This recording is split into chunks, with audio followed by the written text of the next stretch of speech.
शुरू करते हाँ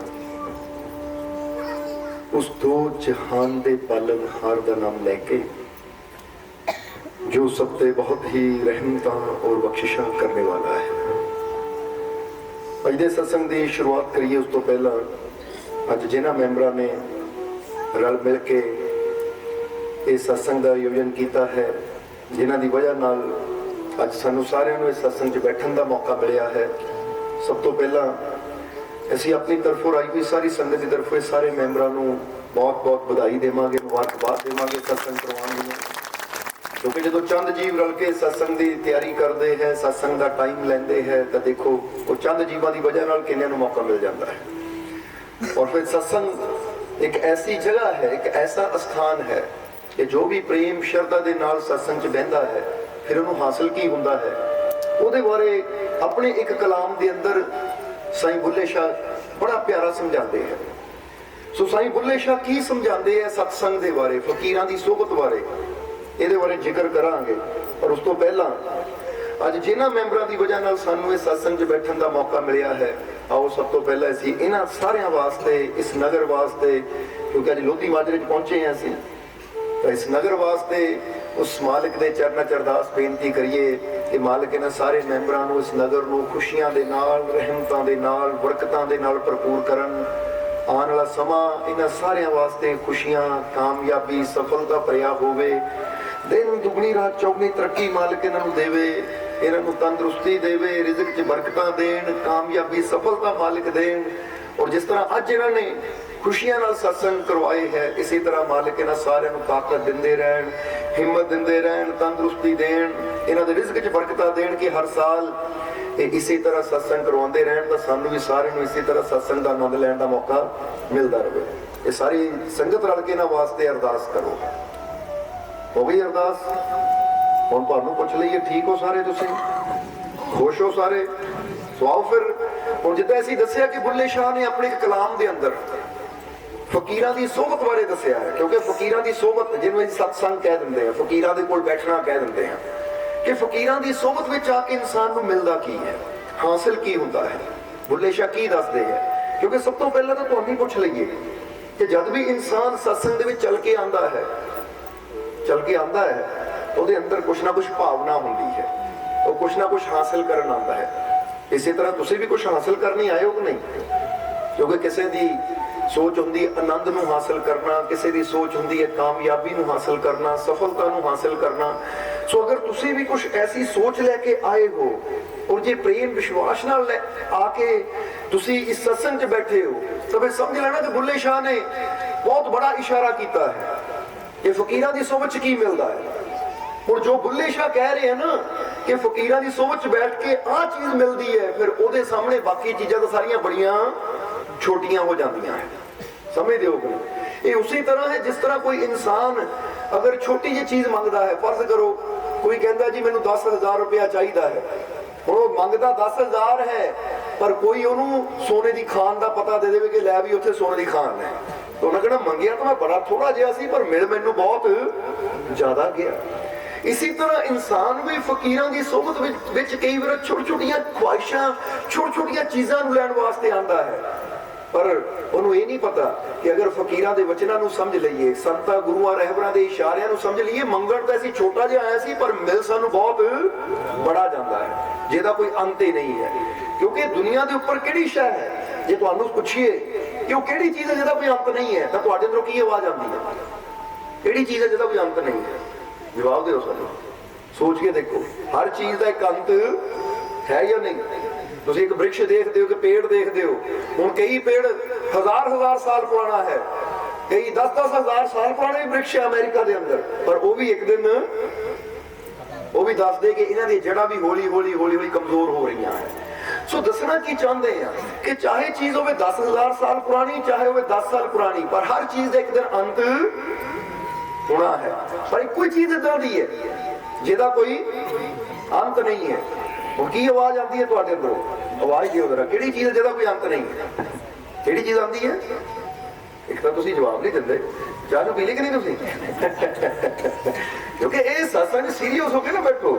ਇਹ ਜੋ ਪੁੱਛ ਰਹੇ ਹੈ ਨਾ, ਅਸੀਂ ਆਨੰਦ ਲੈਣ ਵਾਸਤੇ ਆਏ ਹਾਂ ਇੱਥੇ, ਕੁਝ ਸਮਝਣ ਵਾਸਤੇ ਆਏ ਹਾਂ। ਔਰ ਸਮਝ ਲਓ ਇੱਕ ਕਲਾਸ ਲੱਗੀ ਹੋਈ ਹੈ, ਸਮਝਦੇ ਹੋ ਕਿ ਨਹੀਂ? ਇੱਕ ਕਲਾਸ ਲੱਗੀ ਹੋਈ ਹੈ ਔਰ ਟੀਚਰ ਸਾਨੂੰ ਕੋਈ ਸਮਝਾ ਰਿਹਾ ਹੈ। ਹੁਣ ਜੋ ਸਮਝਾਉਂਦਾ ਹੈ ਤਾਂ ਨਾਲ ਨਾਲ ਬੱਚਿਆਂ ਨੂੰ ਪੁੱਛਦਾ ਵੀ ਹੈ, ਤਾਂ ਜੇ ਬੱਚੇ ਜਵਾਬ ਦਿੰਦੇ ਆ ਤਾਂ ਉਹਨਾਂ ਦਾ ਗਿਆਨ ਹੋਰ ਵੀ, ਤਾਂ ਜੇ ਬੱਚੇ ਟੀਚਰ ਪੁੱਛੀ ਜਾਵੇ ਜਵਾਬ ਹੀ ਨਾ ਦੇਣ ਤਾਂ ਗੱਲ ਹੀ ਉੱਥੇ ਖਤਮ। ਹੁਣ ਤੁਸੀਂ ਕੋਈ ਸਮਝਣ ਆਏ ਹੋ ਕਿ ਨਹੀਂ? ਕੋਈ ਜ਼ਿੰਦਗੀ ਨੂੰ ਬਦਲਣਾ ਜਾਂ ਨਹੀਂ? ਇਸ ਲਈ ਆਵਾਜ਼ ਉੱਚੀ ਦੇ ਦਿਆ ਕਰੋ, ਸੰਗਿਆ ਨਾ ਕਰੋ। ਕਿਉਂਕਿ ਜਦੋਂ ਰੱਬ ਦੇ ਘਰ ਦੀ ਗੱਲ ਹੋਵੇ ਨਾ, ਅਸੀਂ ਕਈ ਵਾਰ ਕਿਹਾ ਹੈ, ਨਿੰਦਿਆ ਕਰਨੀ ਹੋਵੇ, ਚੁਗਲੀ ਕਰਨੀ ਹੋਵੇ, ਲੜਾਈ ਝਗੜਾ ਕਰਨਾ ਤਾਂ ਬੜੀ ਉੱਚੀ ਬੋਲਦਾ ਹੈ ਕਿ ਗੁਆਂਢੀ ਵੀ ਸੁਣ ਲੈਣ। ਹੁੰਦਾ ਕਿ ਨਹੀਂ? ਕਈ ਵਾਰ ਪਤੀ ਪਤਨੀ ਦੀ ਲੜਾਈ ਹੁੰਦੀ ਹੈ, ਸੱਸ ਨੂੰਹ ਦੀ ਲੜਾਈ ਹੁੰਦੀ ਹੈ, ਗੁਆਂਢੀ ਵੀ ਸੁਣ ਲੈਂਦੇ ਹੈ, ਜਾਂ ਕਿਸੇ ਹੋਰ ਚੀਜ਼ ਨੂੰ ਲੈ ਕੇ ਝਗੜਾ ਹੁੰਦਾ ਹੈ। ਪਰ ਜਦੋਂ ਗੱਲ ਆਉਂਦੀ ਹੈ ਪ੍ਰਮਾਤਮਾ ਦੇ ਨਾਮ ਦੀ, ਪ੍ਰਮਾਤਮਾ ਦੇ ਜ਼ਿਕਰ ਦੀ, ਪ੍ਰਮਾਤਮਾ ਨੂੰ ਯਾਦ ਕਰਨ ਦੀ, ਕੋਈ ਅੱਛਾਈ ਦੀ, ਤਾਂ ਉਸ ਵੇਲੇ ਬੰਦੇ ਦੀ ਆਵਾਜ਼ ਨਹੀਂ ਨਿਕਲਦੀ। ਹੁਣ ਦੇਖੋ ਕਿੰਨਾ ਨਾਰਮਲ ਜਿਹਾ ਜਵਾਬ ਹੈ ਕਿ ਕਿਹੜੀ ਚੀਜ਼ ਹੈ ਜਿਹਦਾ ਕੋਈ ਅੰਤ ਨਹੀਂ, ਪਰ ਤੁਹਾਡੀ ਆਵਾਜ਼ ਨਹੀਂ ਨਿਕਲ ਰਹੀ। ਹੁਣ ਆਵਾਜ਼ ਕੱਢ ਦਿਓ ਇੱਕ ਵਾਰ, ਕਿਹੜੀ ਚੀਜ਼ ਹੈ ਜਿਹਦਾ ਕੋਈ ਅੰਤ ਨਹੀਂ? ਜਾਂ ਤਾਂ ਤੁਹਾਨੂੰ ਪਤਾ ਨਹੀਂ ਹੈ, ਜਾਂ ਫਿਰ ਹਾਲੇ ਤੱਕ ਤੁਹਾਨੂੰ ਜਾਣਕਾਰੀ ਨਹੀਂ ਹੈ। ਕਮਾਲ ਦੀ ਗੱਲ ਹੈ। ਫਿਰ ਇਹ ਸਾਰਿਆਂ ਨੂੰ ਪਤਾ ਮੇਰੀ ਅਲਮਾਰੀ 'ਚ ਕੱਪੜੇ ਕਿੰਨੇ ਪਏ ਹੈ, ਡੱਬੇ ਵਿੱਚ ਖੰਡ ਕਿੰਨੀ ਕੁ ਰਹਿ ਗਈ ਹੈ, ਜਾਂ ਡਰਮੀ ਵਿੱਚ ਦਾਣੇ ਕਿੰਨੇ ਗਏ। ਉਹਨਾਂ ਚੀਜ਼ਾਂ ਦਾ ਪਤਾ ਹੈ ਜਿਨ੍ਹਾਂ ਦਾ ਜੀਵਨ 'ਚ ਕੋਈ ਸਾਰ ਨਹੀਂ ਹੈ। ਪਰ ਜਿਹੜੀ ਸਭ ਤੋਂ ਕੀਮਤੀ ਚੀਜ਼ ਹੈ, ਜਿਹਦੇ ਨਾਲ ਸਾਡੇ ਜੀਵਨ 'ਚ ਖੁਸ਼ੀਆਂ ਆਉਣੀਆਂ ਹੈ, ਬਦਲਾਅ ਆਉਣਾ, ਉਹਦੇ ਬਾਰੇ ਅਸੀਂ ਕਦੀ ਸਮਝਣ ਦੀ ਕੋਸ਼ਿਸ਼ ਹੀ ਨਹੀਂ ਕਰਦੇ ਜਾਂ ਕਦੀ ਜਾਣਨ ਦੀ ਕੋਸ਼ਿਸ਼ ਨਹੀਂ ਕਰਦੇ। ਇਸ ਲਈ ਉਹ ਕਿਹੜੀ ਚੀਜ਼ ਹੈ ਜਿਹਦਾ ਕੋਈ ਅੰਤ ਨਹੀਂ ਹੈ, ਉਹਨੂੰ ਪਰਮਾਤਮਾ, ਪ੍ਰਭੂ, ਪਰਮੇਸ਼ਵਰ, ਵਾਹਿਗੁਰੂ, ਅੱਲਾ, ਉਹ ਨਿਰੰਕਾਰ ਕਿਹਾ ਗਿਆ ਹੈ। ਜਿੱਦਾਂ ਕਹਿੰਦੇ ਨਾ, ਆਦ ਸੱਚ ਜੁਗਾਦ ਸੱਚ ਹੈ ਵੀ ਸੱਚ ਤੇ ਨਾਨਕ ਹੋਸੀ ਵੀ ਸੱਚ। ਕੋਈ ਹੈ ਜੋ ਸੱਚ ਹੈ, ਬਾਕੀ ਜੋ ਵੀ ਹੈ, ਚਾਹੇ ਸੂਰਜ ਵੀ ਨਜ਼ਰ ਆ ਰਿਹਾ ਨਾ, ਸਾਇੰਸ ਵੀ ਕਹਿੰਦੀ ਹੈ ਸੂਰਜ ਵੀ ਹੌਲੀ ਹੌਲੀ ਇੱਕ ਟਾਈਮ ਆਣਾ, ਅੱਜ ਤੋਂ ਲੱਖਾਂ ਸਾਲ ਬਾਅਦ ਇਹਦੀ ਵੀ ਜਿਹੜੀ ਹੈ ਨਾ ਰੋਸ਼ਨੀ, ਉਹ ਵੀ ਡਾਊਨ ਹੋ ਜਾਣੀ ਹੈ। ਯਾਨੀ ਜਿੱਦਾਂ ਕਿ ਬੈਟਰੀ ਦੇ ਸੈੱਲ ਡਾਊਨ ਹੁੰਦੇ ਤਾਂ ਬੈਟਰੀ ਦੀ ਲਾਈਟ ਤੁਸੀਂ ਦੇਖਦੇ ਹੋ ਨਾ, ਪਹਿਲਾਂ ਬੜੀ ਤੇਜ਼ ਹੁੰਦੀ ਹੈ, ਬ੍ਰਾਈਟ ਹੁੰਦੀ ਹੈ, ਪਰ ਜਿੱਦਾਂ ਸੈੱਲ ਉਹਦੇ ਵੀਕ ਹੁੰਦੇ ਆ, ਲਾਈਟ ਵੀ ਡਿਮ ਹੋਣੀ ਸ਼ੁਰੂ ਹੋ ਜਾਂਦੀ। ਤੇ ਜਦੋਂ ਜਗਣੋਂ ਬੰਦ ਹੋ ਜਾਂਦੀ, ਅਸੀਂ ਕਹਿੰਦੇ ਲਾਈਟ ਸੈੱਲ ਚਲੇ ਗਏ ਭਾਈ, ਹੁਣ ਨਵੇਂ ਪਾਓ। ਇसी तरह हर चीज का एक आदि भी है, आदि यानी शुरुआत भी है, और हर चीज एक अंत भी है। पर एक कोई ताकत ऐसी, एक कोई शक्ति ऐसी है जिन्हों परमात्मा, प्रभु, वाहिगुरु, अल्लाह किया जाता है, जिहदा ना कोई आदि है तो ना ही कोई अंत है। हुण जरा समझना, ਇੱਥੇ ਬੁੱਲੇ ਸ਼ਾਹ ਇਹੀ ਚੀਜ਼ ਦੱਸ ਰਹੇ ਹੈ ਕਿ ਤੂੰ ਛੋਟੀਆਂ ਚੀਜ਼ਾਂ ਲੈ ਕੇ ਫਕੀਰਾਂ ਦੇ ਕੋਲ ਆਂਦਾ ਹੈ, ਉਹਨਾਂ ਦੀ ਸੋਚ 'ਚ ਬਹਿੰਦਾ ਹੈ, ਪਰ ਅਗਰ ਤੂੰ ਫਕੀਰਾਂ ਦੇ ਵਚਨਾਂ ਨੂੰ ਸਮਝ ਲਵੇਂ ਤਾਂ ਤੈਨੂੰ ਉਹ ਚੀਜ਼ ਮਿਲ ਸਕਦੀ ਹੈ ਜਿਹਦਾ ਕੋਈ ਅੰਤ ਹੀ ਨਹੀਂ ਹੈ, ਜੋ ਹੈ ਹੀ ਬੇਅੰਤ। ਪਰ ਉਹਨੂੰ ਪਾਉਣ ਵਾਸਤੇ, ਕਿਉਂਕਿ ਜਦੋਂ ਉਹ ਮਿਲ ਜਾਂਦਾ ਹੈ ਨਾ, ਤਾਂ ਫਿਰ ਇਨਸਾਨ ਨੂੰ ਕਮੀ ਕੋਈ ਰਹਿੰਦੀ ਨਹੀਂ ਹੈ, ਕਿਉਂਕਿ ਸਾਰੀਆਂ ਸ਼ਕਤੀਆਂ ਕਿੱਥੇ ਹੈ। ਹੁਣ ਜੇ ਇਨਸਾਨ ਜੀਵਨ 'ਚ ਫਰਜ਼ ਕਰੋ, ਇਨਸਾਨ ਕਹਿੰਦਾ ਮੈਂ ਜੀਵਨ 'ਚ ਕਾਮਯਾਬ ਹੋਣਾ ਹੈ, ਤਾਂ ਕਾਮਯਾਬ ਹੋਣ ਵਾਸਤੇ ਜਿਹੜੀ ਤਾਕਤ ਚਾਹੀਦੀ ਹੈ, ਸ਼ਕਤੀ ਚਾਹੀਦੀ ਹੈ, ਸਾਹਸ ਚਾਹੀਦਾ ਹੈ, ਹਿੰਮਤ ਚਾਹੀਦੀ ਹੈ, ਉਹ ਆਣਾ ਕਿੱਥੋਂ ਹੈ? जरा सोच के देखो, ताकत का दाता कौन है? ताकत आंदी कित्थों है? शक्ति कित्थों आनी है? यानी अगर दुनियावी तौर पर भी असी सफल होना है, रूहानी तौर पर भी असी सफल होना है, तो सानू उत्थे इक्को ही ताकत है जिहदे नाल जुड़ के असी दोनों पासियों कामयाब हो सकते हैं।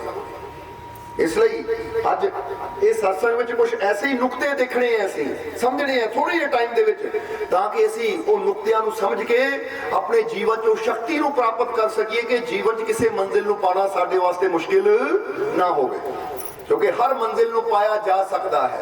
ये गल हमेशा याद रखो। हुण एक गल दा होर जवाब दे दिओ, संगिओ ना, खुल के जवाब दिओ कि अज इंसान अपने आप नूं कई बड़ा कमजोर कह दिंदा है, मैं बड़ा कमजोर हाँ, या मैं कई बार देखते हैं ना कि इंसान अपने को की मन के बैठा है कि मैं तो इंसान हाँ और इंसान बड़ा कमजोर है। पर ऐसी एक गल कहांगे कि दुनिया के उपर, इतिहास के उपर जदों दा संसार बनया अज तक देख लो कि जिन्ने भी बड़े तो बड़े काम होए हैं, जिन्ने भी बड़े तो बड़े काम होए हैं, असंभव संभव किए गए हैं, नामुमकिन मुमकिन होया है। यानी जिन्हों दुनिया कभी कहती सी नहीं हो सकता, जो भी होया है वो किसी ना किसी इंसान ने किया है। और समझ दो कि नहीं, किसी ने बाहरों आ गए, कोई बाहरों नहीं एलियन आ गया। एलियन का मतलब समझ दो ना कि दूसरे ग्रह तो कोई आया तो बंदे को चक के चंद पे बिठा दिता, क्योंकि चंद्र में भी बंदा पहुंचा कि नहीं, किसी एलियन ने पहुंचाया कि बाहरों कोई आई शक्ति, बाहरों मतलब कि दूसरे ग्रह तो कोई आया और आके उन्हें बंदे ने हाथ बढ़िया, चल तेन उड़ा के चंद ते ले जावा। ऐसा होया बोला, ऐसा होया, कोई बाहरों शक्ति नहीं आई, क्योंकि सारिया शक्तियां दाता किते बाहर नहीं हो, साडे अंदर ही है। सो जिन्ने भी बड़े तो बड़े काम होए, अज बंदा कहता ताजमहल बड़ा खूबसूरत है, या बंदा या होर इमारत बंदा देखता ना, देख के बंदा कहता है भी इदा हो गया।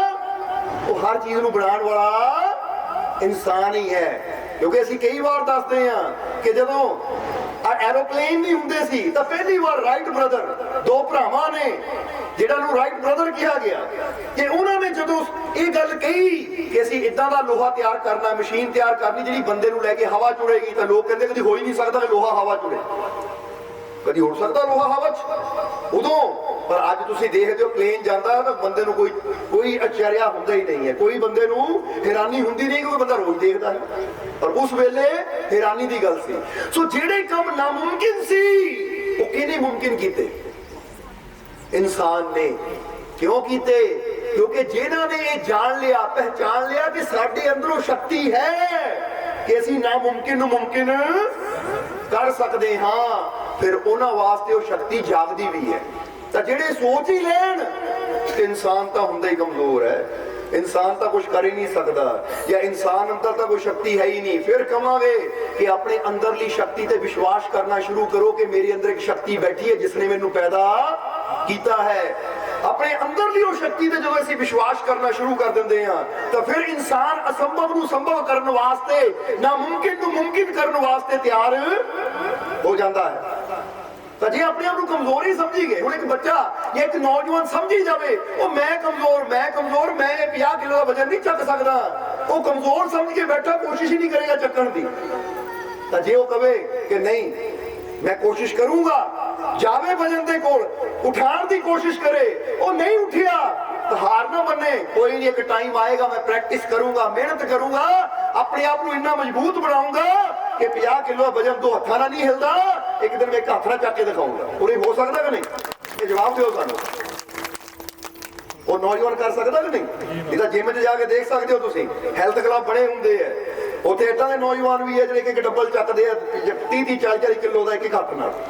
हुण जे पहली बार उन्होंने पूछो भाई पहली बार ये 40 किलो चक लिया, ये 50 किलो चक लिया, उन्होंने नहीं शुरू तो मैं 5 किलो तो किया सी, शुरू तो मैं 2.5 किलो तो किया सी। यानी शुरुआत हमेशा थोड़े तो होंदी है, पर इंसान वो थोड़े नूं ये ना सोचे मेरी ताकत इन्नी गई है मैं इन्ना नहीं कर सकता, नहीं, अज मेरी ताकत थोड़ी है पर अगर मैं विश्वास रखा अपने मालिक ते, मेहनत करने को तैयार है तो अपनी थोड़ी ताकत नूं मैं जिन्ना चाहां बढ़ा सकदा।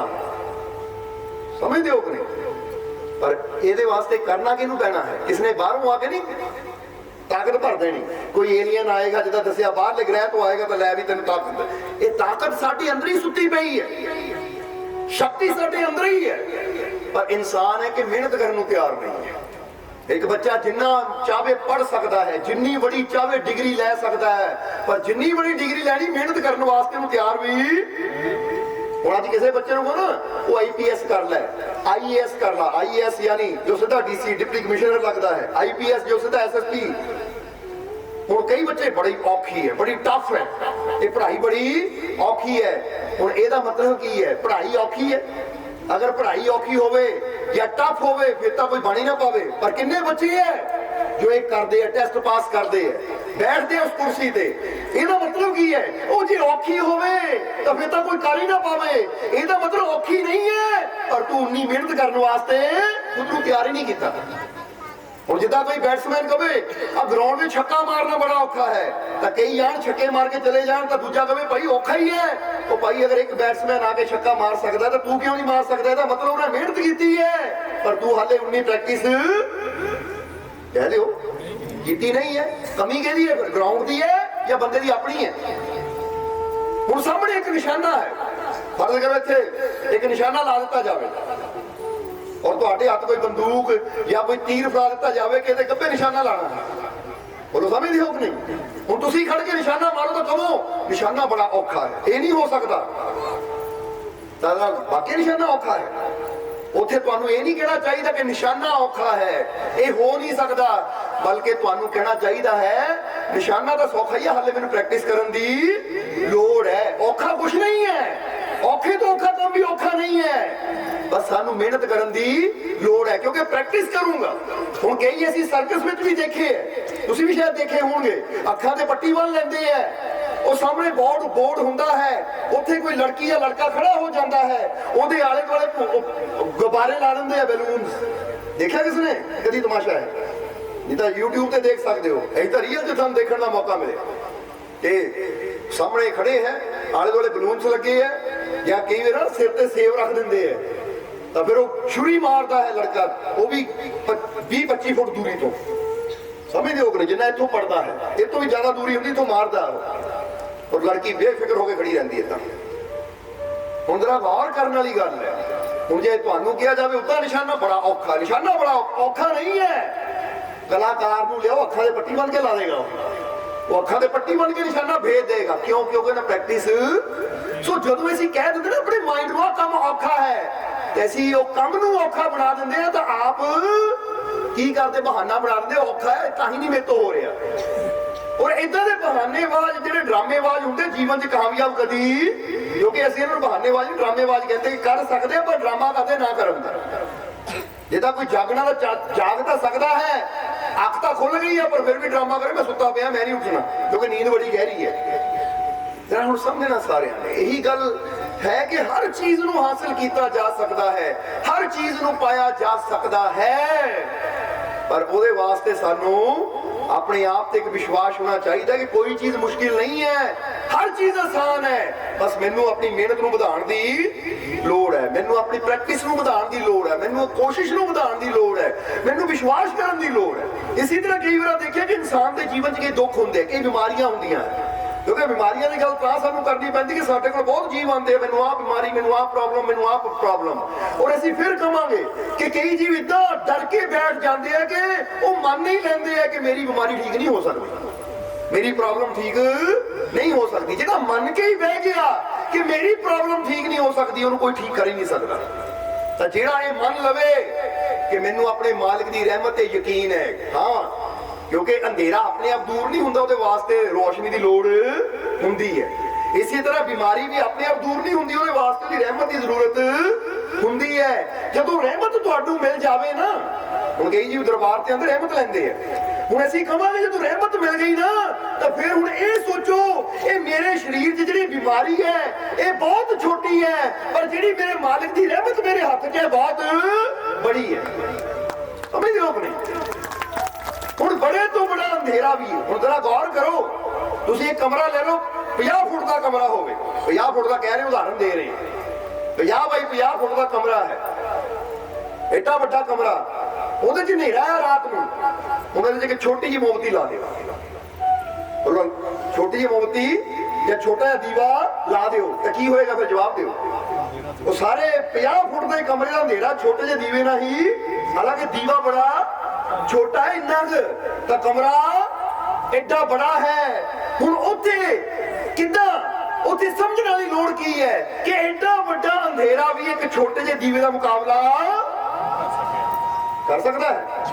ਜਵਾਬ ਦਿਓ ਸਾਨੂੰ, ਨਹੀਂ ਕਰ ਸਕਦਾ ਨਾ।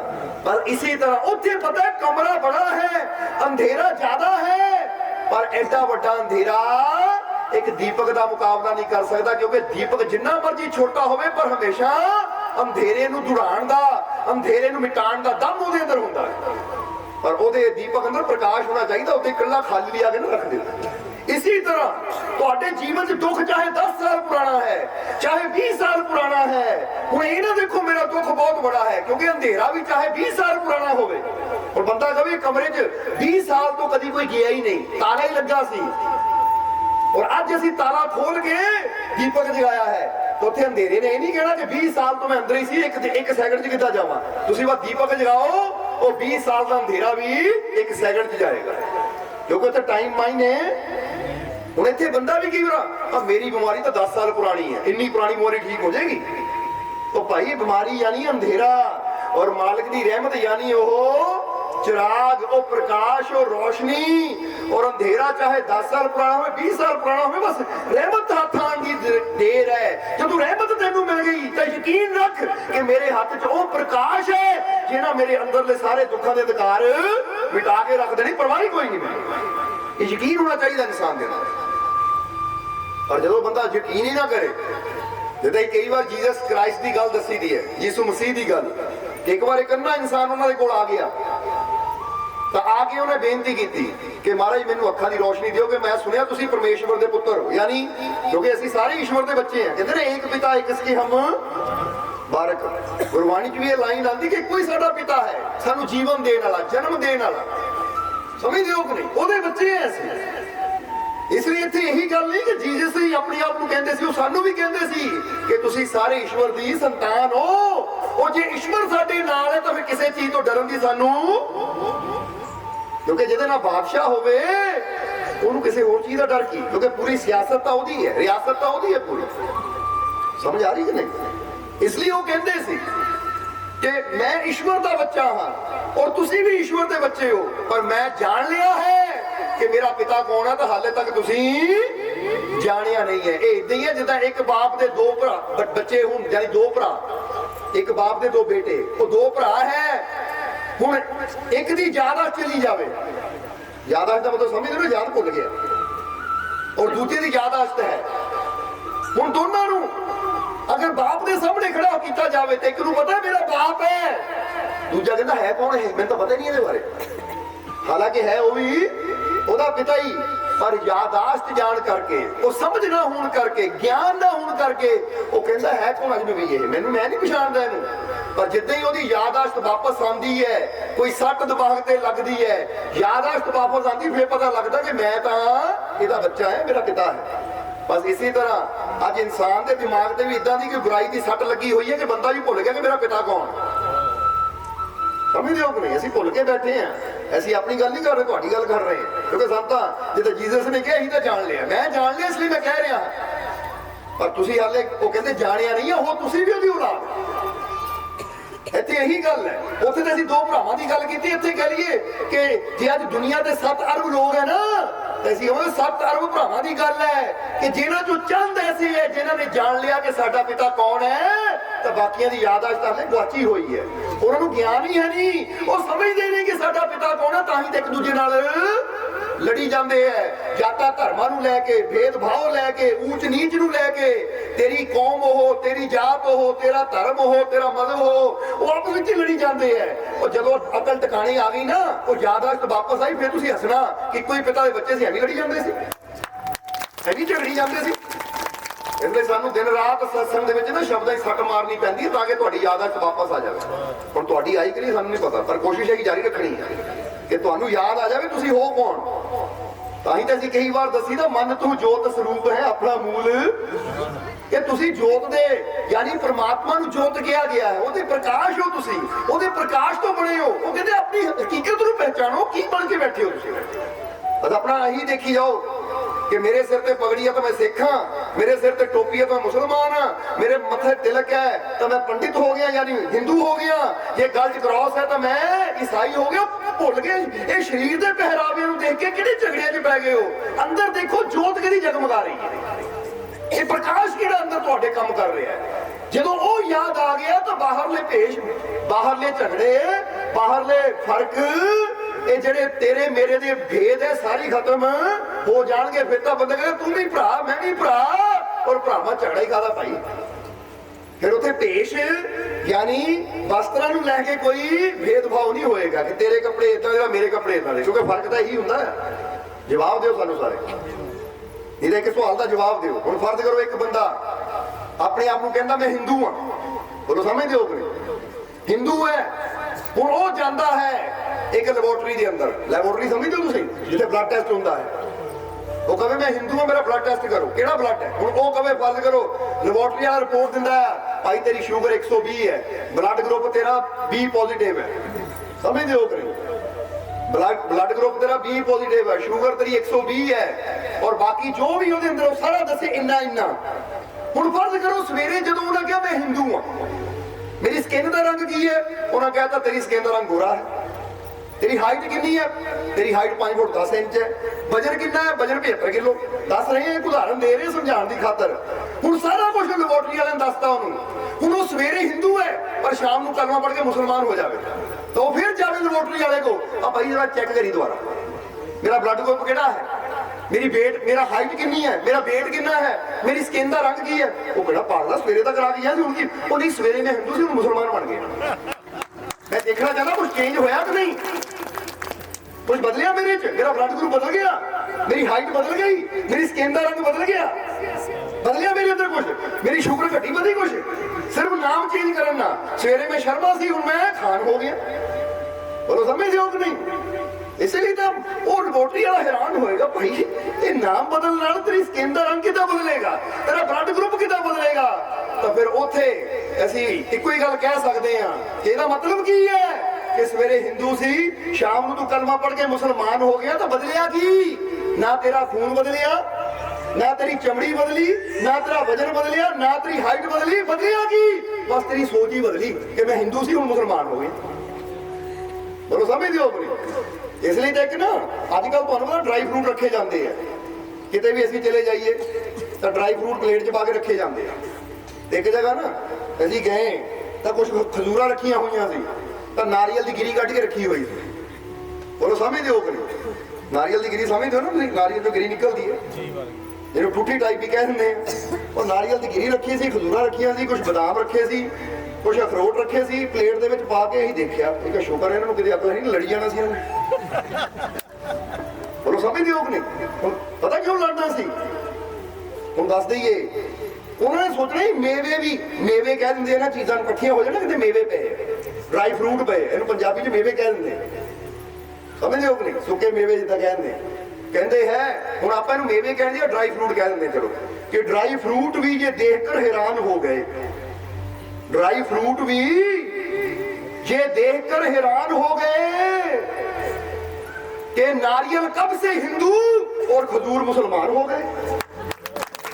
क्योंकि नारियल को कहते ना हिंदुओं का फल, इसलिए वो नारियल हिंदू मंदिर जाके फोड़ के प्रसाद लेंदे है। तो खजूरा का किहनू कहा जाता है? मुसलमानों का। भाई अरब कंट्री बहुत खजूरा होंदियां है, ये तो मुसलमान रोजिया वेले खाते हैं। तो कहते दोनों को इकट्ठे रख दो, लड़नगे। और तू हिंदू मेरे प्लेट च की करता है, और तू मुसलमान मेरी प्लेट च की कर रहे हैं, वो भी एक दूसरे फसणगे नहीं। वो भी हैरान होंगे कि भाई वो सानू तो रब ने चंगे भले पेड़ा ते लाया, इन्होंने सानू नहीं बख्शिया, सानू भी धर्म के रंग च रंग दिता, नारियल नूं हिंदू कह दिता तो खजूर नूं मुसलमान कह दिता। इसलिए असीं एक गल कही दी है कि मंदिर में दाना चुगकर मस्जिद में पानी पीते हैं, मंदिर में दाना चुगकर मस्जिद में पानी पीते हैं। अरे हम सबसे अच्छे तो ये परिंदे हैं जो बिना धर्म के जीते हैं। परिंदियां नूं, चिड़ियां, कावां नूं, घुग्गियां, कबूतरां नूं कुछ नहीं पता। मंदिर च दाना चुग लैणगे, उड़ के जाणगे, मस्जिद च पानी पी लैणगे, या मस्जिद च दाना चुग लैणगे, मंदिर जाके पानी पी लैणगे। उन्होंने कोई फर्क नहीं पैंदा, क्योंकि पता ये भी रब दा घर है, वो भी रब दा घर है। पर बंदे नूं कहो ना आ मंदिर दा उल है, असीं मुसलमान मंदिर दा प्रसाद किते ले लईए, मैं सिख हो के मस्जिद किदा चला जावां, मैं ईसाई हो के घर दा किदा खा लवां। तो फिर जरा जवाब दो, इदा के इंसानों नालों पंछी चंगे है कि नहीं, जिहड़े भेदभाव करते नहीं है। वो ऐसे इंसान जो फर्क दिलों च लेके बैठे हैं, कहीं तो साफ कहांगे धरती ते बोझ लगते हैं।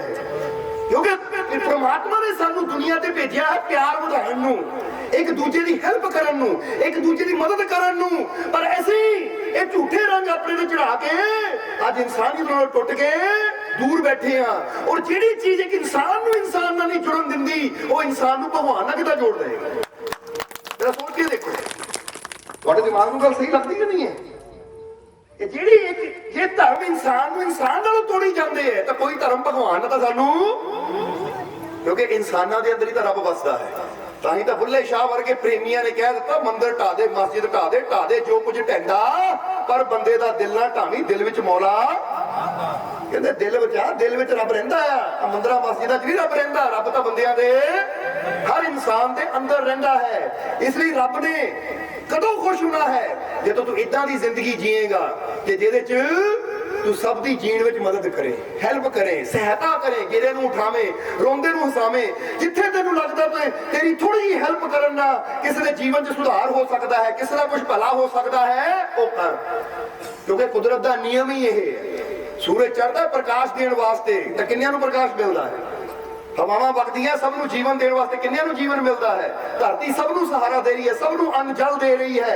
यानी कुदरत दी हर चीज एक दूजे नूं सहायता दे रही है, एक दूजे दा भला कर रही है। एक बंदा ही है जिहड़ा दूजे दे बारे सोचण दी बजाय सिर्फ अपने बारे सोचदा, तां ही बंदा दुखी है, होर कोई चीज दुखी है नहीं। समझते हो अपने ताही तो असं कहांगे कभी निकलोगे ना रस्ते ते किसी गाँव मझ नूं देख लो पशु पंछी नूं देख लो दुखी होएगा कोई बैठा चिंता जिदा बैठा हो कुत्ता कभी बैठा पंजा ही रख के हाँ डॉगी की गल हो गई बड़ी चिंता है मैंने आने वाले कल की बड़ी परेशानी है कभी होएगा इदा क्यों क्योंकि वो इदा दी बंधना च है नहीं अपने बारे नहीं सोचते हो समझते हो नहीं हर चीज कुदरत दी हर चीज किसी ना किसी की हेल्प किसी ना किसी रूप में कर रही है पेड़ हेल्प करते हैं सानू फल दिंदे हैं ठंडी छां दिंदे हैं लकड़ा कितना ही काम लैंदे हैं ऑक्सीजन दिंदे हैं इसी तरह जरा सोच के देखो कि हर चीज कुछ ना कुछ कर रही है भला संसार का हुण तुसीं अपने बारे सोचो कि मैं की कर रहा बोलो समझदे हो कि नहीं इस करके जीवन दे विच हर रोज कुछ ना कुछ ऐसा जरूर करो जिहड़ा बिना स्वार्थ तो होवे जिस किसी का कुछ भला होवे जिहड़ा असीं कह सकीए अपने वास्ते नहीं ये मैं अपने मालिक की खुशी वास्ते कर रहा क्योंकि उसने मैनू दुनिया ते भेजा उसने मैनू संसार ते भेजा तो मैं ये भलाई का काम उसदी खातर कर रहा सो फिर कहना चाहांगे कि नाम बदलना धर्म बदलना बदलता की है सिर्फ बंदे की सोच बदलती है बाकी सब कुछ तो ही रह जाता है हुण ये बंदे की गल अगे लै जाइए हुण शाम को लैबोरेटरी जाके टेस्ट कराया नाम बना लिया खान हुण फिर टेस्ट किए फिर हाइट उही आई 5 फुट 10 इंच शुगर उही है 120 वजन भी उही है 75 किलो रंग भी उही है हुण अगले दिन सवेरे जावे पगड़ी बन के हाँ जी हुण मैं सिंह हो गया हुण चेक करो ब्लड ग्रुप मेरा बदल जाएगा फिर जवाब देना तुसीं बदल जाएगा फिर भी वही रहना है फिर शाम को चला जाए क्रॉस पा के भाई हुण मैं ईसाई बन गया हुण चेक करना तो कुछ नहीं बदलता सिर्फ कपड़े ही बदलते हैं बारी भेष बदल जाता है शेव कर दो कुछ होर हो गया दाढ़ी रख लो कुछ होर हो गया ये बाहरले भेष ही बदलते हैं और परमात्मा का इन्हां भेषां नाल कोई जवाब दे दो हुण तुसीं देना क्योंकि समझदार तुसीं हो जिदा ही दसिया ना टीचर पूछता कुछ तो जिथे बच्चे को पता हो ना तुम फड़ते रहो टीचर कहता एक दूनी बच्चे को की जवाब देंगे वो इन्ना का जवाब दे रहे हो या ये भी नहीं 2 दूनी इतना जो टीचर बोलना बच्चे जवाब देते मतलब इन्होंने पता है इन्होंने समझ हूँ ये तो एक उदाहरण दे रहे हैं कि आप तुसी इत्थे ही आप तुसी समझदार बैठे हो अपने दिमाग नाल सोच के देखिए असी कि परमात्मा नूं साडे वेश नाल मतलब है या साडे अंदरली अच्छाई नाल साडी दिल की सफाई नाल ताही तां असीं कई बार कहा है कि उत्थे अमलां दे हुणे ने नवेड़े किसे नहीं तेरी जात पूछनी कोई जात थोड़ी पूछनी है धर्म थोड़ी पूछना है मजहब थोड़ी पूछना है कि तुसीं लोधी माजरे तो आए जट्टी माजरे तो पूछना रब ने किसी ने नहीं कोई मतलब नहीं रब ने क्योंकि रब ने देखना कर्म दस की करके आया अच्छाई करके आया या बुराई करके आया किहड़ा कर्म करके आया क्योंकि उत्थे अमलों दे तेरे अमल देखे जाने हैं उत्थे तेरे अमाल अच्छे होए तो अच्छे अमालों के हिसाब नाल फल मिलना है तेरे अमाल बुरे होए तो बुरे अमालों के हिसाब नाल फल मिलना है ये दुनिया नहीं है रब दा घर है दुनिया के ऊपर सिफारिश चल जाती है बोलो समझदे हो कि नहीं कहंदे एक अफसर सी ਉਹਦੇ ਕੋਲ ਮੈਡੀਕਲ ਵਾਲੇ ਬੱਚੇ ਪਹੁੰਚੇ ਪਰ ਦੇਖਿਆ ਇੱਕ ਬੱਚਾ ਨਲਾਇਕ ਸੀ ਹੁਣ ਨਲਾਇਕ ਸੀ ਉਹ ਅਫਸਰ ਨੇ ਉਹਨੂੰ ਕਿਹਾ ਹੈ ਤਾਂ ਤੂੰ ਨਲਾਇਕ ਪਰ ਅਗਰ 15 ਲੱਖ ਦੇਵੇਂ ਤਾਂ ਤੇਰੀ ਗੱਲ ਬਣਾ ਦੇ ਚੱਲ ਜਾਂਦੇ ਤੱਕ ਦੀ ਗੱਲ ਉਦਾਹਰਨ ਦੇ ਰਿਹਾ ਸਿਰਫ ਸਮਝਾਉਣ ਦੀ ਖਾਤਰ ਚਲੋ ਬੱਚੇ ਨੇ ਮੈਡੀਕਲ ਵਿੱਚ ਉਹਨੂੰ 15 ਲੱਖ ਰੁਪਏ ਦਿੱਤਾ ਤਾਂ ਉਹਨੂੰ ਪਾਸ ਦੀ ਸ਼੍ਰੇਣੀ ਵਿੱਚ ਰੱਖ ਦਿੱਤਾ ਉਹਨੂੰ ਡਾਕਟਰ ਬਣਾ ਦਿੱਤਾ ਹੁਣ 10 ਸਾਲ ਗੁਜ਼ਰੇ उसी अफसर का नौजवान बेटे का एक्सीडेंट होया हॉस्पिटल च एडमिट होया तो उसी डॉक्टर ने ऑपरेशन किया किहड़े डॉक्टर ने जिन्हें 15 लाख लैके डॉक्टर बनाया सी डिग्री दी सी ऑपरेशन होया बच्चा बच सकता सी पर ऑपरेशन किहने कीता ਉਹ ਡਾਕਟਰ ਨੇ ਜਿਹੜਾ ਉਸੇ ਡਾਕਟਰੀ ਦੇ ਲਾਇਕ ਨਹੀਂ ਸੀ ਜਿਹਨੂੰ ਪੈਸਾ ਦੇ ਕੇ ਉਸ ਕੁਰਸੀ ਤੇ ਬਿਠਾਇਆ ਗਿਆ ਸੀ ਤਾਂ ਹੋਇਆ ਕਿ ਆਪਰੇਸ਼ਨ ਨਾਲ ਬੱਚਾ ਬਚ ਸਕਦਾ ਸੀ ਪਰ ਨਹੀਂ ਬਚਿਆ ਉਹਦੀ ਡੈਥ ਡੈਥ ਹੋਈ ਜਦੋਂ ਬਾਹਰ ਆਏ ਇਸ ਆਫੀਸਰ ਨੇ ਉਹ ਕੀਤੀ ਜਿੱਦਾਂ ਕਹਿੰਦੇ ਨਾ ਕਿ ਮੇਰਾ ਬੱਚਾ ਤਾਂ ਨਾਰਮਲ ਸੀ ਬਚ ਜਾਣਾ ਚਾਹੀਦਾ ਸੀ ਬੜਾ ਆਪਰੇਸ਼ਨ ਮਰ ਕਿੱਦਾਂ ਗਿਆ ਇਹ ਤਾਂ ਫਿਰ ਜਦੋਂ ਸਾਰੀ ਤਹਿ ਤੱਕ ਗਿਆ ਨਾ ਫਿਰ ਪਤਾ ਲੱਗਾ ਕਿ ਬਚ ਤਾਂ ਸਕਦਾ ਸੀ ਪਰ ਜਿਹੜੇ ਡਾਕਟਰ ਸਾਹਿਬ ਸੀ ਨਾ ਨਲਾਇਕ ਸੀ ਥੋੜੇ ਜਿਹੇ क्योंकि उन्होंने मेहनत करके नहीं तक पहुंचे सी और रिश्वत दे के पहुंचे सी तो उसलिए अफसर अपनी करनी ते पछताया कि मैनू मेरी कीती दा फल मिल गया क्योंकि 50 लाख भी मैं खाता सी तो बदले अज मेरे बच्चे की जान भी गई है अगर मैं उसने पैसा ना देखदा और ये देखता कि इंसान योग्य है या नहीं, योग्यता के हिसाब नाल ओदी लाइक दी ये लाइक है या नहीं, ये काबिल है या नहीं। अगर ये देख के मैं कुर्सी ते बिठाता अज मेरा बेटा भी कह दिओ हुण किसी नूं बस ना चलानी आंदी होवे, उन्हें सरकारी बस चलानी है, बस आंदी नहीं चलानी, चलाई उन्हें कार, तो कोई कहे 50,000 दे दे, 50 लाख दे दे या लाख दे दे, ड्राइवर बन जा, और रोज ही बैठी हुई अपनी घर वाली ओदी। हम जिन्होंने बस चलानी नहीं आती तो की लाख 1.5 लाख रिश्वत दे के कुर्सी से बैठन ना 1.5 लाख गुण पैदा करता है अंदर। ਹੁਣ बस किते खाई च सुटेगा किते मारेगा तो फिर पता लगता है, जो अपने का नुकसान होता फिर बंदे को पता लगता है कि मेरी गलती नाल ही ये रब ने कुदरत ने फल मैनू मेरी गलती दिता। जो उत्थे अमलों के होने ने ये मेरा ही अमल सी 50 लाख लैके या 15 लाख लैके जे नलायक नूं मैं कुर्सी ते बिठाया सी वो इस लायक नहीं सी कि किसी का ऑपरेशन कर सके, किसी ने दवाई दे सके, पर मेरे लालच ने उन्होंने कुर्सी ते पदवी दे दी। तो मेरे लालच ने मेरे बच्चे दी, अगर मैं उस वेले 15 लाख लैन की बजाय देखता है योग्य है या नहीं, ये लायक है या नहीं, इन्हें ऑपरेशन करना समझ है कि नहीं, तो फिर अज मेरा बच्चा भी जीवन दूंगा। सो दसना की चाहते हैं, ये कुदरत में जो असीं बुरा करते हैं ना, ये घूम फिर के साडे तक आना जरूर है। जिहदा एक बड़ी प्यारी कहानी है, कई बार दसी ने इत्थे दसना चाहांगे क्योंकि गल चली है कि सर्कल घूमदा किद्दां है, साडी करनी साडी की आंदी किद्दां है। यह जांदा है एक ना कंपनी का मालिक, एक कंपनी का मालिक सवेरे सवेरे घरों निकलिया, बड़ी परेशानी च सी, कोई फाइल नहीं ओदी मिल रही सी, अपनी गलती ना फाइल किते रख दी, नहीं मिली तो गुस्से में अपने ऑफिस चला गया, ये फाइल नहीं मिली, बड़े जरूरी डॉक्यूमेंट सी। जो ऑफिस पहुंचिया अपने मैनेजर को बुलाया, फाइल आप रखी है पर बुलाया मैनेजर को, और फाइल कितने, मेरी फाइल नहीं मिल रही।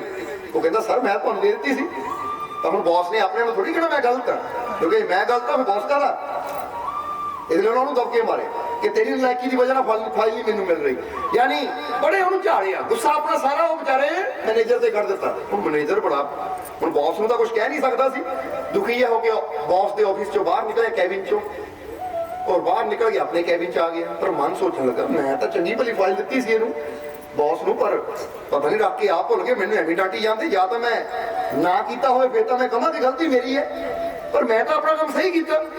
हुण गुस्सा उन्होंने भी आ गया कि मैनू सच्चे नूं एवं इन्होंने इन्ना बेइज्जत कर दिता, झिड़क मारी, गुस्से जो भी बैठा है क्योंकि बॉस का गुस्सा हुण उत्ते तां कढ नहीं सकदा सी, पर अंदर गुस्सा किते ना किते दा होना कढना ही है। जद नूं चपड़ासी आ गया चाह लैके, कहता सर चाह मंगाई सी लिया, बस कहण दी जिद्दां ही चाह जाके रखी, जिद्दां ही चाह पीने लगा काली गली च गुस्से च किते बुल सड़ गया, क्योंकि गर्म चाह सी, नाल ही चपड़ासी नूं आ चाह लै गया तत्ती तत्ती तवे वर्गी, मेरा मुंह सड़ गया, दसता दिंदा गर्म नहीं, गर्म है, कम से कम ठंडी चाह लै गया बंदा कुछ, जानी उन्हें झिड़का मारी अपना सारा उबाल और चपड़ासी ने करता। चपड़ासी कहता कमाल की गल, मेरा की कसूर, अगे भी मैं इदां चाह लैके आंदा है, अगे तो साबज गर्म गर्म चाह लिया, शाबाश ठंडी ना लिया करे, गर्म लिया, अज भी चाह उदा दी है, पर अज मैंने एवं झिड़का मारी, एवं बेइज्जती करती मेरी। हुण चपड़ासी बेचारे नूं गुस्सा आवे तो मैनेजर नूं तो कुछ कह नहीं सकता, पता इहनूं कहता बोलिया तो मेरी नौकरी चली जानी है, हुण गुस्से नूं घुट लिया, क्योंकि चपड़ासी का काम होंदा गेट ते खड़ना, वो किसी होर नूं कुछ कह नहीं सकता सी, पर सारा दिन ना गुस्सा अंदर ही बेइज्जती बहुत हुई, बिना मतलब तो इन्नी बेइज्जती, इन्ना मैनूं डांट सुननी पई।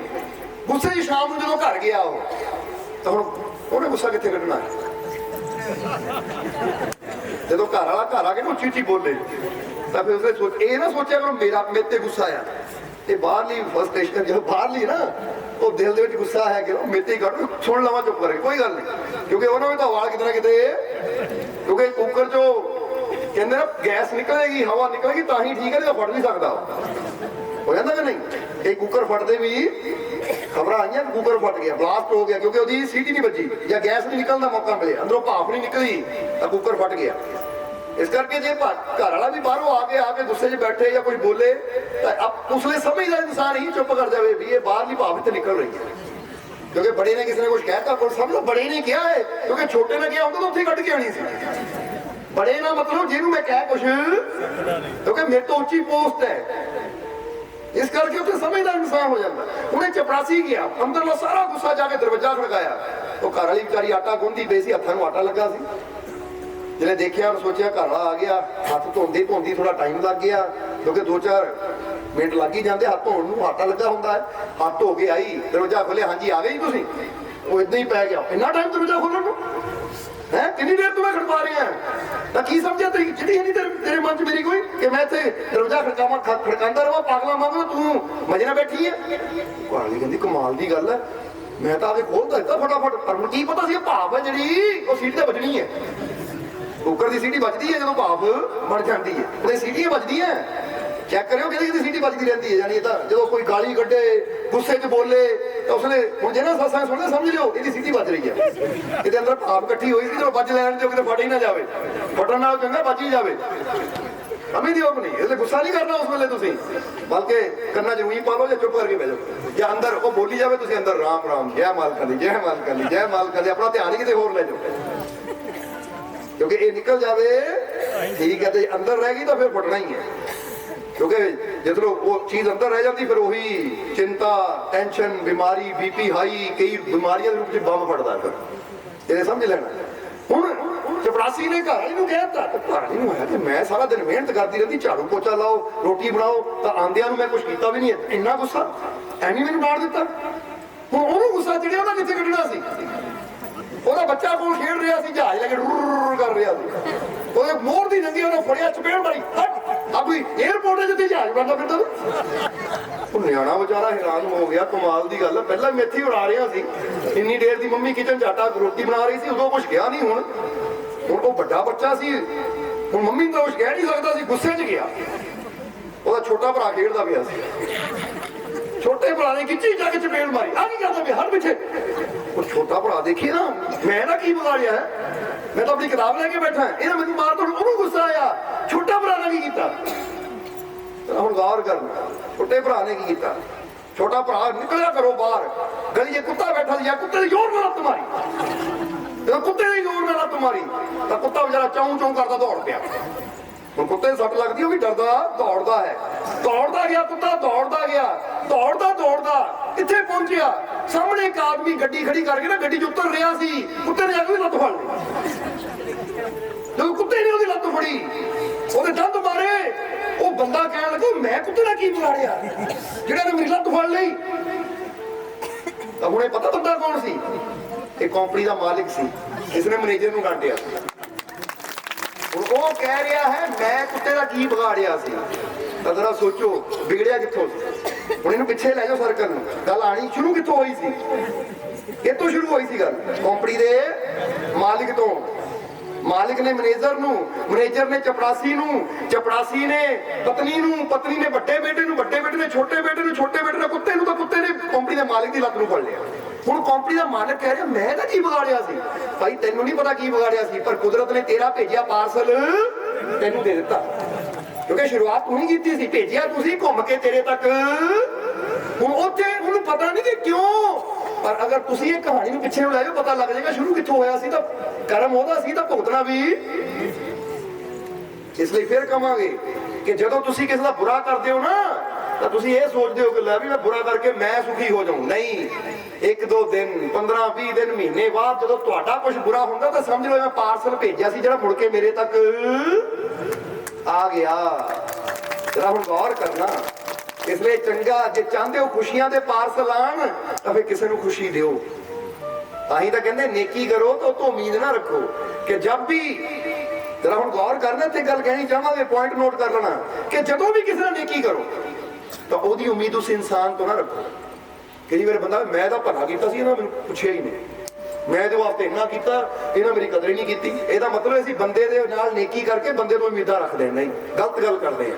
ਤੁਸੀਂ ਨੇਕੀ ਕਰੋ ਔਰ ਨੇਕੀ ਕਰਨ ਤੋਂ ਬਾਅਦ ਉਹਦੀ ਉਮੀਦ ਉਸ ਇਨਸਾਨ ਤੋਂ ਨਾ ਰੱਖੋ, ਭੁੱਲ ਜਾਓ ਉਸ ਨੂੰ। ਉਹਦੀ ਉਮੀਦ ਆਪਣੇ ਮਾਲਿਕ ਤੋਂ ਰੱਖੋ, ਕਿਉਂਕਿ ਇਨਸਾਨ ਬਦਲਾ ਦੇਗਾ, ਆਪਣੀ ਹਸੀਅਤ ਦੇ ਹਿਸਾਬ ਨਾਲ ਦੇਗਾ। ਤਾਂ ਜਦੋਂ ਉਹਦੀ ਉਮੀਦ ਆਪਣੇ ਮਾਲਿਕ ਤੋਂ ਰੱਖਾਂਗੇ ਤਾਂ ਫਿਰ ਆਪਣੀ ਰਹਿਮਤ ਦੇ ਹਿਸਾਬ ਨਾਲ ਬਦਲਾ ਦੇਗਾ ਤੁਹਾਨੂੰ, ਕਿਉਂਕਿ ਜਿਹਦੀ ਜਿੰਨੀ ਹਸੀਅਤ ਹੁੰਦੀ ਦੇਣਾ ਵੀ ਉਹਨਾਂ। ਹੁਣ ਬੰਦਾ ਕਿੰਨਾ ਕੁ ਦੇ ਸਕਦਾ ਤਾਂ ਰੱਬ ਕਿੰਨਾ ਦੇ ਸਕਦਾ ਤੁਸੀਂ ਸੋਚ ਵੀ ਨਹੀਂ ਸਕਦੇ, ਕਿਉਂਕਿ ਬੰਦੇ ਦੀ ਉਹਨੂੰ ਸਮਝਦੇ ਹੋ ਕਿ ਨਹੀਂ?